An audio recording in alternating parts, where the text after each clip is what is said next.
तो अभी इस देश में इलेक्शन का माहौल चल रहा है और अभी भी देश के काफ़ी सारी जगहों पे इलेक्शंस नहीं हुए हैं और कौन सा लीडर इस देश को अगले 5 सालों तक चलाने वाला है वो आपका खुद का वोट डिसाइड करेगा। तो मैं आपसे इतना कहना चाहता हूँ कि आप लोग किस पार्टी को वोट देना चाहते हो, ये डिसीजन किसी से सुन के या किसी से इन्फ्लुएंस होकर मत लो, बल्कि खुद रिसर्च एंड एनालिसिस करो कि कौन सा लीडर आपके लिए सच में अगले 5 सालों में कुछ अच्छा करेगा। वो आपके लिए कुछ अच्छा करेगा, आपके परिवार के लिए कुछ अच्छा करेगा, आपको जॉब दिलाने के लिए कुछ अच्छा करेगा या फिर आपके बच्चों के लिए कुछ अच्छा करेगा। और आपको ये भी देखना चाहिए कि कौन सी पार्टी ने पास्ट में किए गए प्रोमिसेस को पूरा किया अपने टाइम में, उस हिसाब से आप अपने अगले लीडर को चूज कर सकते हो। और यहाँ पर सबसे बड़ा नाम निकल के आता है ध्रुव राठी का। उनकी वीडियो देख के ऑब्वियसली बात साफ दिखती है कि वो कांग्रेस के सपोर्ट में है। लेकिन फिर से मैं ये बात कहना चाहूँगा कि आप उस बंदे से भी इन्फ्लुएंस होकर फिर कांग्रेस को वोट मत दो, क्योंकि अगर कल को मान लो कांग्रेस की सरकार कैसे होने वाली है वो तो फ्यूचर ही बताएगा। लेकिन अगर मान लो कांग्रेस की सरकार अच्छी ना निकली तो वो अगले 5 साल हमें 50 साल के बराबर लगेंगे और उसका इम्पैक्ट इस देश के रहने वाले लोगों पे पड़ेगा, ना कि ध्रुव राठी पे, क्योंकि वो तो अपनी कंट्री जर्मनी वापस चला जाएगा। और अगर कांग्रेस की सरकार अच्छी निकली तो सही है फिर।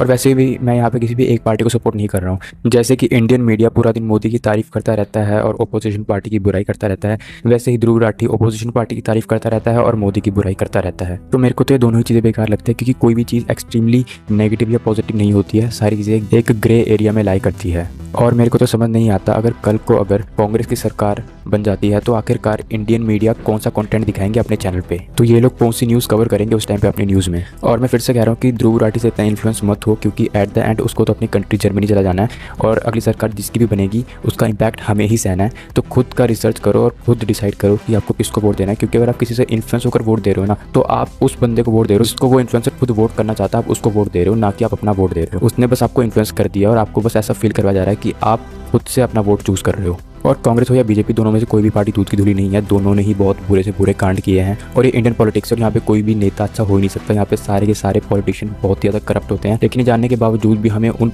करप्ट से करप्ट पॉलिटिशियंस में से एक लीडर चूज करना होता है जो कि देश को अगले 5 सालों तक चलाएगा। हमें उन्हीं मिनिस्टर्स में से एक को चूज करके इस देश का लीडर बनाना है, और ये है इंडियन पॉलिटिक्स। और मैं पर्सनली किसके सपोर्ट में हूँ ये मैं नहीं बताने वाला हूँ, लेकिन अगर आप बताना चाहते हो तो कमेंट में बता सकते हो। और वैसे भी राइट विंग या फिर लेफ्ट दोनों ही हमेशा बायस्ड होते हैं अपनी चॉइसेस को लेकर, क्योंकि जैसे कि ध्रुव ने कहा था कि स्टैचू ऑफ यूनिटी बिल्कुल बकवास है, किसी काम की चीज़ नहीं है, लेकिन आज के टाइम पे वो अच्छा खासा टूरिज्म लेके आ रही है और कमाई में भी हेल्प कर रही है कंट्री की। और वही दूसरी तरफ बीजेपी अपने रेपिस्ट मिनिस्टर्स का स्वागत मालाओं के साथ कर रही है, जबकि उनको अरेस्ट करना चाहिए।